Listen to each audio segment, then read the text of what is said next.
गांजा, मैरिजुआना। बहुत टाइम से मैं बहुत रिसर्च करने का मन था कि यार स्टॉक मार्केट्स पे क्या इफेक्ट पड़ेगा अगर मैरिजुआना लीगलाइज हो जाए, तो क्या इकोनॉमी बेटर हो सकती है।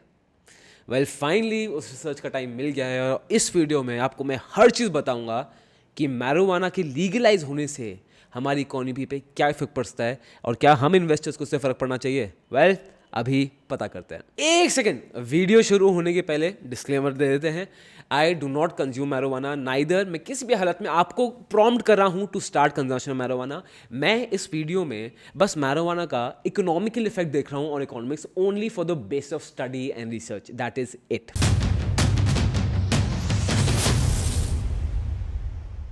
अब शुरू करते हैं और देखो इंट्रो तो करना ही पड़ेगा। That hi guys, my name is Harsh Goyal, I am an investor, trainer and mentor in stock markets. और आज हम बात करने वाले हैं अबाउट मैरिजुआना। इसका स्टॉक मार्केट्स में क्या इफेक्ट होगा और क्या नहीं होगा। अब मैंने इस पर बहुत टाइम से रिसर्च करना चाह रहा था, बट फाइनली मुझे रिसर्च मिल गई है। अब बड़े इंटरेस्टिंग फैक्ट्स मुझे पता चले हैं। इसमें काफ़ी सारी रिसर्च पेपर्स हैं, बट काफ़ी रिसर्च पेपर्स थोड़े ओल्ड भी हैं, मैं आपसे वो भी डिस्कस करूंगा। एंड बहुत सारी कॉन्स्पिरेसी थ्योरीज भी मिली हैं। इस वीडियो में एक एक करके सारी डिस्कस करेंगे। सबसे पहले शुरू करते हैं कि देखो यार, मैरिजुआना का हमारी इंडियन हिस्ट्री में क्या पार्ट रहा है, और काफ़ी मेजर पार्ट रहा है, specially in the books of Ayurveda. आप खुद देखोगे दैट अर्थवेदा में chapter number 11 verse number 6 and verse number 15 में लिखा है that marijuana is one of the 5 most sacred plants on the earth। हाँ, मतलब जो मैंने ट्रांसलेशन पढ़ी थी इंटरनेट से, ट्रांसलेशन ये है कि इन वर्क में क्या लिखा हुआ है, इसमें लिखा है that marijuana is a source of happiness. ये जॉय देता है, ये लिबरेट करता है, और इसलिए आयुर्वेद में बहुत टाइम तक मेडिसिन में मैरिजुआना यूज होता था हमारे देश में। अब थोड़ा मैरिजुआना प्लांट को समझते हैं। मैरिजुआना जो मेन ट्री होता है उसका नाम है कैनबिस सटिवा। कैनबिस सटिवा के फ्लावर्स को ड्राई किया जाता है, उससे बनता है मैरिजुआना। अब यहां पे चीज आती है, यहां पे इंडिया बहुत आगे था। कैनबिस सटिवा का प्लांट का एक वेरिएंट था, उस वेरिएंट को हम बोलते हैं हेम्प, और उस हेम्प के सीड्स और लीव से क्या बनता है, भांग।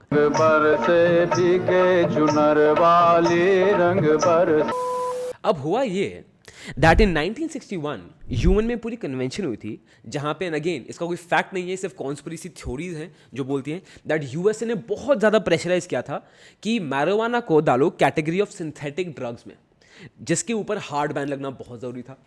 अब ये यूएस प्रेशर क्यों डाला था, अब इसकी भी अगेन बहुत सारी थ्योरीज हैं, इसमें बहुत सारी कॉन्स्पिरेसी थ्योरीज हैं। बहुत कॉन्स्पिरेसी थ्योरीज ये बोलती हैं कि उस समय pharma companies, liquor companies and tobacco companies US Congress को बैकअप कर रही थी टू मेक श्योर कि marijuana comes in the category of hard drugs, so that अगर मैरिजुआना हार्ड ड्रग्स में आएगा तो इनकी सेल्स बहुत ज़्यादा बेटर होंगी, क्योंकि फार्मास्यूटिकल में मैरिजुआना बहुत चीज़ों के लिए होता है, पेन रिलीफ, फार्मास्यूटिकल वो हट गया तो दवाई ज़्यादा खरीदेंगे। And liquor and tobacco directly अगर मैरिजुआना का यूज़ बढ़ता है, इनका यूजेज कम होता है। इसके फैक्ट्स मैं आपको आगे दूंगा, तो बहुत इंटरेस्टिंग है। अब हुआ ये कि यूएस ने इसको हार्ड कैटेगरी ड्रग्स में डाल दिया, ठीक है। अब टिल 1985 हिंदुस्तान में consumption of marijuana was completely legal, but 1985 के बाद यूएसए का प्रेशर इंडिया में बहुत हेवीली आया और राजीव गांधी की गवर्नमेंट थी, under which marijuana became illegal in our country. ये तो थी मैरिजुआना की हिस्ट्री। अब प्रेजेंट डे में बात करते हैं। बहुत सारी रिसर्च पेपर्स हुए हैं और बहुत कंट्रीज और बहुत ग्रुप्स ने इसके अगेंस्ट आवाजें उठाई हैं कि marijuana should not be considered into a hard drug. अभी आप कुछ कंट्रीज का स्टैंड देखो। यूरुग्वे में, जो साउथ अमेरिका में कंट्री है, was the first country to legalize marijuana for recreational purposes in 2013, वहां लीगलाइज कर दिया। कनाडा में up to 30 grams of marijuana permitted है till that point you are above the age of 18, ठीक है। USA में अगेन, यूएसए में system क्या होता है ना, एक फेडरल लॉ होता है जो पूरा सेंट्रल लॉ होता है, और एक स्टेट लॉ होता है, हर स्टेट का एक अलग लॉ होता है।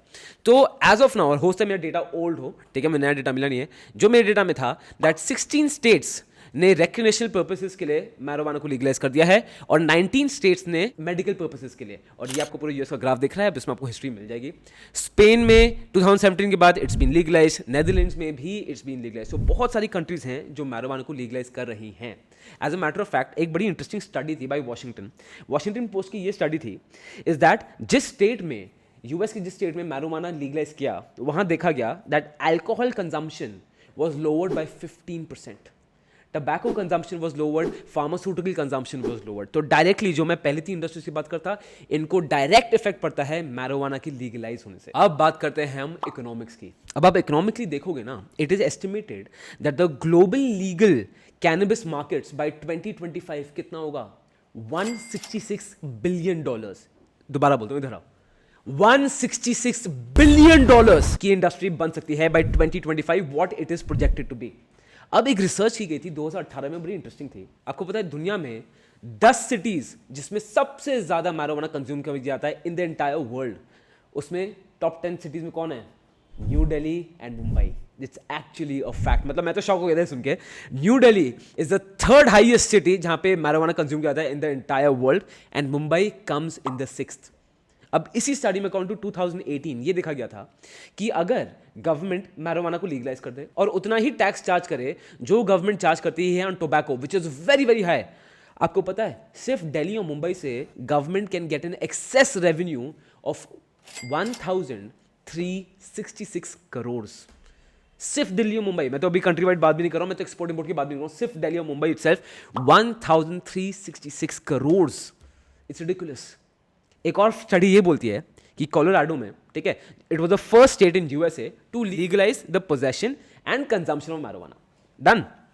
अब आफ्टर 6 years ये देखा गया था that revenue increased by $8 billion, government का tax collection increased by $1 billion, and 39,000 people got employment. ये जो पूरी इंडस्ट्री है, if you legalize it, if you give the framework, proper framework, तो डेफिनेटली ये इकोनॉमिकल बेनिफिट बहुत मैसिव देता है टू द गवर्नमेंट, एंड ये एम्प्लॉयमेंट में भी हेल्प कर सकता है।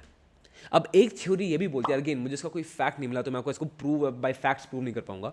एक थ्योरी ये भी बोलती है कि अगर इंडिया में मैरिजुआना को इलीगल नहीं किया जाता in 1985 under the pressure of USA, India would have been the leading manufacturer and exporter of hemp. Hemp याद है जो मैं पहले बताता, जैसे भांग बनती है, और वो भांग बैन क्यों नहीं हुई थी? बिकॉज वो एक कल्चरल सेंटिमेंट था, हमारे कल्चर्स में आ जाता है। But hemp would have helped India to become one of the leading exporters of hemp itself. Just imagine India किस लेवल पे होता। आपको एक इंटरेस्टिंग फैक्ट बताऊं, एक रतन टाटा बैक्ड स्टार्टअप था of Bombay hemp company that recently raised up to $2 million. Yes, इसका इतना ज्यादा स्कोप है। अब अगर मैं बात करता हूं कि अगर मैरिजुआना लीगल हो जाए तो इंडिया की इकोनॉमी में क्या फर्क पड़ेगा, जिसका डायरेक्ट इफेक्ट स्टॉक मार्केट्स में आएगा। लिस्ट अनएंडिंग है। सबसे पहला, रूपी would be stronger. Why? Because अगर हम हेम्प में दोबारा आते हैं तो एक्सपोर्ट हमारा बढ़ेगा। अगर एक्सपोर्ट बढ़ता है एंड विद टाइम हम मार्केट लीडर्स बन ही जाएंगे इसमें, अगर बन गए इसका मतलब रूपी विल गेट स्ट्रॉन्गर, एक्सपोर्ट बढ़ रहा है। सेकंड, हाई एक्सपोर्ट, इसका मतलब बैलेंस ऑफ ट्रेड इंडिया का बेटर हो रहा है, राइट? हमारा बैलेंस ऑफ ट्रेड हमेशा नेगेटिव में क्यों रहता है? बिकॉज हम क्रूड ऑयल सबसे ज्यादा इंपोर्ट करते हैं, क्रूड ऑयल की प्राइसेस बहुत ज्यादा एक्सक्लूसिवली हाई होती रहती है। तो according to crude oil prices ना, हमारा बैलेंस ऑफ ट्रेड भी ऊपर नीचे जाता रहता है। Now just imagine that can be better with this. इसके बाद जो गवर्नमेंट एक्सेस टैक्स गवर्नमेंट को मिल सकता है, उससे सरकार अपना फिस्कल डेफिसिट कम कर सकती है, क्योंकि हमारी सरकार हमेशा लॉस में ही जा रही है। जस्ट इमेजिन उसमें हेल्प किया जा सकता है। हर चीज़ में पेट्रोल के दाम और टैक्स बढ़ाने की जरूरत नहीं पड़ेगी, इसको भी हम यूज़ कर सकते हैं। उसके बाद it can be a massive source to give employment to a country. और मेरे लिए सबसे बड़ा पॉइंट है द ब्लैक इकोनॉमी, क्योंकि there is a very famous thing that if you prohibit something या उसको इलीगल कर दो ना, तो यंगस्टर्स को और मजा आता है उसको करने में। मतलब ये हमारी ह्यूमन नेचर है, लोग उसको और भी ज्यादा करेंगे।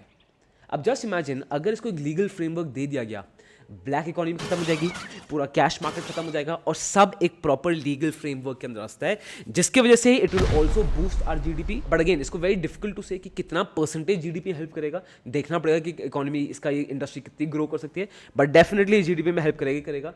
India has opportunity to be a global leader. और दोस्त, हम स्टॉक मार्केट इन्वेस्टर्स ट्रेडर्स के लिए नई इंडस्ट्री आ जाएगी, नई कंपनी आ जाएगी, पूरा नया सेक्टर आ जाएगा, और आईपीओ तो देखो भर भर के आएंगे। तो इसको पूरा कंक्लूड करें तो देखो यार, इकोनॉमिकली ना ये बहुत ज़्यादा सेंस बनता है कि मैरिजुआना को हमारे देश में लीगलाइज कर दिया जाए। अब क्या मैं इसका डिसीजन लेता हूँ? बिल्कुल भी नहीं। क्यों? क्योंकि मेरा बायस सिर्फ इकोनॉमिक्स है, मैं सिर्फ इकोनॉमिक्स देख रहा हूँ, मैं सिर्फ पैसे के बारे में सोच रहा हूँ। बट इसके हेल्थ में क्या इश्यूज हो सकते हैं, इसमें सोसाइटीज़ में क्या फ़र्क पड़ता है, इसमें और चीज़ में क्या फ़र्क पड़ता है, वो एक अलग डिबेट है, और उसमें मैं एक्सपर्ट बिल्कुल भी नहीं हूँ। क्योंकि जैसे मैं थोड़ी बहुत स्टडी कर रहा था, कुछ रिसर्चर्स ने लिखा था कि मैरिजुआना लेस एडिक्टिव होता है, मच लेस एडिक्टिव होता है दैन टबैको एंड लिकर, और मच लेस हार्मफुल भी होता है। ठीक है, कुछ रिसर्च पेपर्स ने ये बोला कि व्हेन यू लीगलाइज मैरिजुआना तो होगा क्या कि people can develop nervous problems अगर वो बहुत यंग एज से इसको कंज्यूम कर रहे हैं, एंड अगेन किसी भी चीज़ को ओवर कंज्यूम करेंगे तो उसकी प्रॉब्लम तो होगी ही होगी, राइट। सो डिबेट दोनों साइड की है। कोई लोग तो ये भी डिबेट करते हैं कि ये liquor company, tobacco companies, pharma companies ने पैसे दे रखे हैं इन एनजीओज को कि ये marijuana की खराब इमेज बने। अब सच क्या है, बुरा क्या है, this is very difficult for me to जज, क्योंकि मेरी एक्सपर्टीज इसमें नहीं है। मेरी एक्सपर्टीज है इकोनॉमिक्स में, और इकोनॉमिक वाइज इसमें सेंस बनता है। अब आप मुझे बताओ, do you think marijuana should be legal and do you think it should not be legal? मुझे बताओ अपना reason in the comment box, और ये बताओ स्टॉक मार्केट में आपके हिसाब से क्या इफेक्ट होगा इसका। ये बहुत नेक्स्ट लेवल कॉन्वर्सेशन हो सकती है। दिस इज गोरा स्कूल ऑफ फाइनेंस, फाइनेंशियली। एक सेकेंड, सब्सक्राइब और लाइक जरूर कर देना, हम बहुत मेहनत कर रहे हैं। And if you want topics like these, और टॉपिक्स चाहिए तो लिख देना मोर इन द कमेंट बॉक्स। और हमने और बहुत सारी धांसू वीडियोस बनाई यार, उनको भी चेकआउट करो, मजा आएगा। दिस इज गोरा school of finance, financially empowering you.